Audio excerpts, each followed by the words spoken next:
সব কতটুকু?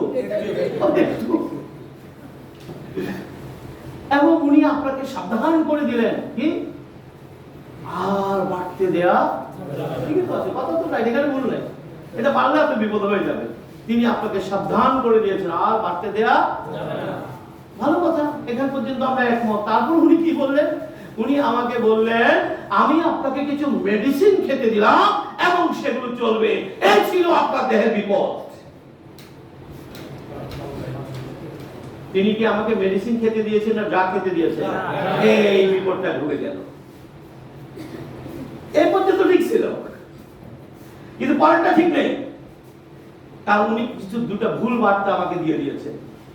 প্রথম ভুল বার্তা কি? যে উনি আমাকে কি খেতে দিয়েছেন, কিন্তু বলছেন কি ড্রাগ আর মেডিসিন তো এক জিনিস নয়। উনি বলছেন কি চলবে, কি রাইট কথা কি না? চলবে। অথচ ড্রাগ নিয়ে যে বইটি তিনি পড়েছেন সে বইটির নাম ছিল ফার্মাকোলজি। মেডিকেল স্টুডেন্টরা যে বইটি পড়ে পরীক্ষা দিয়ে পাস করেছেন, ফার্মাকোলজি, ওষুধ বিজ্ঞান, সেখানে স্পষ্ট বলা আছে কোন ড্রাগ 15 দিনের বেশি ব্যবহার করা যাবে না। কি বুঝলেন? পৃথিবীর সব ডাক্তাররা তো এই তথ্যগুলো জানেন। তিনি যেগুলি করেছেন যে কোন ড্রাগ 15 দিনের বেশি ব্যবহার করা যাবে না, অথচ তিনি লিখে দিয়েছেন কি বাস আপনি ফাইনাল হয়ে গেছে, আপনি ফাইনাল। আমি কিন্তু একটা কথা বলি, আমরা শুরু করি প্যারাসিটামল দিয়ে, শেষ করি আইসিইউ দিয়ে। শুরু করে কি দিয়ে, শেষ করে কি দিয়া? বুঝছেন তো ঘটনাটা কি হচ্ছে? ঘটনাটা বুঝছেন তো? কারণ শুরুতে একটা রং জিনিস ঢুকে গেছে যে ড্রাগ বলা হচ্ছে 15 দিনের বেশি খাবেন না, আপনি 15 বছর ধরে খাচ্ছেন, 30 বছর ধরে খাচ্ছেন। আপনি কি বুঝতে পারছেন আপনি কত বিপজ্জনক অবস্থা আছে? আমার কথা কি বুঝা যাচ্ছে আমি কি বলতে চেয়েছি? এটা তো আমার কথা নয়, চিকিৎসা বিজ্ঞানের কথা। যদি আমার কথা হতো আপনি চ্যালেঞ্জ করতে পারতেন। আমি শুধু চিকিৎসা বিজ্ঞানের ইনফরমেশনটা আপনার সামনে দিচ্ছি। চিকিৎসা বিজ্ঞান কখনো ড্রাগ 15 দিনের বেশি এলাও করে না। আমরা সেদিনে রোগ ভালো হয়ে যেতাম যেদিন আমরা ডাক্তারের কাছে গিয়েছিলাম। তিনি যদি রোগীকে বলতেন, এটি ছিল অনেক ডাক্তার, এটাকে বলা হয় দেবতা তুল্য ডাক্তার, তিনি বলতেন কি আমি আপনাকে কিছু ড্রাগ খেতে দিলাম, কি এটা তো ঠিক ছিল নাকি? কথা বলেন না কেন? এটা তো সঠিক ছিল যে আমি আপনাকে কিছু ড্রাগ খেতে দিলাম এবং সেগুলো 15 দিন বেশি খাবেন না। প্রতিটি ডক্টর যদি প্রথম দর্শনে যদি প্রতিটি রোগীকে এই দুটো কথা বলে দিত, মানুষ কিন্তু এত বিপদের মধ্যে পড়তো না। কেন? রোগী ডাক্তারকে প্রশ্ন করতে যে স্যার সারা জীবন শুনেছি ডাক্তাররা ওষুধ খেতে দেয়, আপনি কি খেতে দিলেন? কি কষ্ট করতে বিনা বলেন? সেদিন ডাক্তার বুঝিয়ে দিতেন ড্রাগ এবং মেডিসিনের পার্থক্যটাকে। জোরে একটা হাততালি চাই। কথাগুলো ঠিক আছে কিনা বলেন? তিনি বুঝিয়ে দিতেন ড্রাগ এবং মেডিসিন এক জিনিস নয়। রোগী বুঝে যেত। রোগী আবার প্রশ্ন করত যে তাহলে 15 দিন পরে কি আমার রোগটি ভালো হয়ে যাবে? ডাক্তার সাহেব বলতেন যে নো, আপনার রোগ ভালো হবে না। কারণ কেন বলতেন? কারণ তিনি তো জানেন সমস্যাটি কোথায়। কোষের চিকিৎসার দায়িত্ব তো তার হাতে। এই জন্য উনি রোগীকে বলে দিতেন ব্যাক টু নেচার। এই যে 15 দিন ড্রাগটা দিয়েছি, এতে আপনি কিছুটা আরাম পাবেন, আপনি একটু ভালো লাগবে। আসলে ড্রাগগুলো কি করে জানেন? একটু বলে নেই। ড্রাগগুলোর কাজ হচ্ছে ডিজাইন করা কেমিক্যাল। কোন যখন সিক হয় তখন সে একটা কমপ্লেইন করে, একটা কমপ্লেইন ব্যথা, একটা কমপ্লেইন মাথা ঘোরানো, একটা কমপ্লেইন বমি। ওর যখন সিক হবে সে এরকম কতগুলি সিমটম প্রকাশ করবে। আর ড্রাগগুলো গবেষণা করে করে বের করেছে কোন কারণে আপনার বমির ভাবটা হচ্ছে, কোন কারণে ব্যথাটা হচ্ছে, কোন কারণে আপনার এটা হচ্ছে। তারা সিমটম বেস করে করে ড্রাগগুলো তৈরি করে। আর ঠিক ওই ড্রাগটা দিয়ে দিয়ে ও সেল জোরে একটা হাত টানছে। এই জন্য ড্রাগ খেলে রোগীরা আরাম পায়। জোরে একটা হাত টানে যা কত বড় ডাক্তার, ও বা এটা হচ্ছে ড্রাগের প্র্যাকটিস। এই জন্য তারা বিলিয়ন বিলিয়ন ডলার ব্যয় করে বিজ্ঞানীদের পেছনে। কারণ ওই ড্রাগটা যে আবিষ্কার করবে এর পেছনে তো গবেষণা লাগবে নাকি? যারা গবেষণা করে ওই ফর্মুলাটা আবিষ্কার করছে, এটা খেলে সাথে সাথে ব্যথা কমে যাবে, এটা খেলে সাথে সাথে কি হয়ে যাবে, গ্যাস কমে যাবে। আসলে সে কি করেছে, কোষের কমপ্লেন তো একটা ডিসঅর্ডার অফ কেমিক্যাল রিঅ্যাকশন। আমার কথাগুলো বুঝে যাচ্ছে কি বলছি? কোষের কমপ্লেন তো একটা ডিসঅর্ডার অফ কেমিক্যাল রিঅ্যাকশন, আর তিনি ল্যাবে আবিষ্কার করছে সে ডিসঅর্ডারটা কেন হলো, এগেইনস্টে আরেকটা কেমিক্যাল তৈরি করে এটা বডিতে দিয়ে দিয়েছে, বাস কোষ।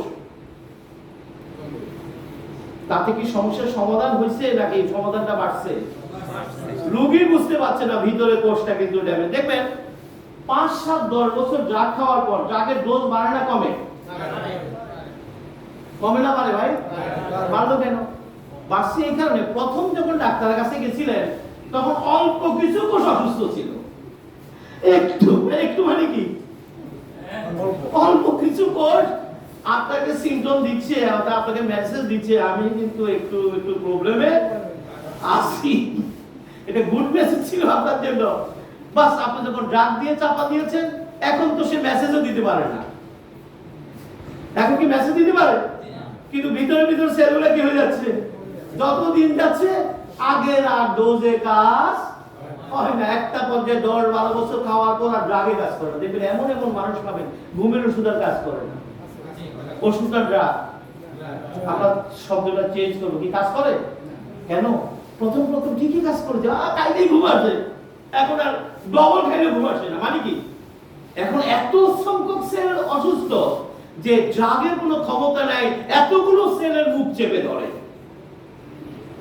এই তখন ডাক্তার ডিক্লার দেয় আমার আর কিছু করার নাই, বাড়ি নিয়ে যান, যা খুশি খাইতে চাই খাইতে দেন। কি কথা ঠিক আছে কিনা? আমি আমার এটা শুধু একাডেমিক আলোচনা না, আমি প্র্যাকটিক্যালও দেখেছি। ছোট্ট করে সমস্যাটা শুরু হয়েছিল, 10 বছর পর এটি এমন ভাবে ব্যাক করেছে ডাক্তার বলছে আমার কিছু করার নেই। হঠাৎ ডাক্তারের খাওয়া দাওয়া শেষ, বুঝছেন তো? আবারও এখন একটু চেষ্টা করে কি জানেন, পাশের একটা অপারেশন করে পাটা ফেলে দিই, অপারেশন করে লিভার ফেলে দেই, অপারেশন করে স্টোমাক ফেলে দেই। Easy treatment. কেন আজকে আমার অর্গানটা ফেলে দিতে হচ্ছে? লং টাইম সেলগুলো ড্যামেজ হতে হতে এত বিশাল অংশ আমার অর্গান ড্যামেজ হয়ে গেছে, তখন ডক্টর বাধ্য হচ্ছে এটা কেটে ফেলে দিতে। এটাই সার্জিক্যাল কেস। তাহলে সার্জিক্যাল কেসে তা কারা দাবি তো বলবো আমাকে? কথা বলেন না কেন? ভয় পাচ্ছেন না কেন? ডক্টর আমাকে আজকে যে একটা মেজর অপারেশনে যেতে হলো, কারা এটা করলো? এটা হলো জাস্ট যে কি বলে ওই রিলে রেসের মতো, উনি দৌড়াইয়া দিয়া শেষ করে এবার সার্জিক্যালের হাতে ছেড়ে দিচ্ছে। বিষয়টা এরকম, উনি 10 বছর দৌড়াইছে, দৌড়ায় দেখলো যে কাজ নাই, বা কার কাছে ছেড়ে দিছে? সার্জনের কাছে ছেড়ে দিছে, বা সার্জন ওখান থেকে ফাইনাল করে ছেড়ে দিচ্ছে, জানি না বাড়ি যায়।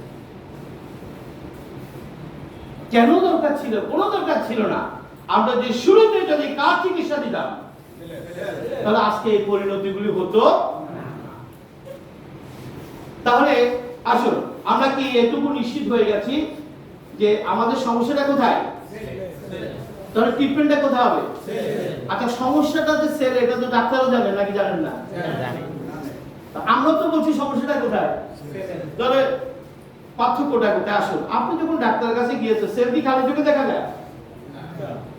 সেল খালি চোখে দেখা যায় না। আচ্ছা, একজন ডাক্তারের সারা জীবনের পড়ালেখা কি জানেন?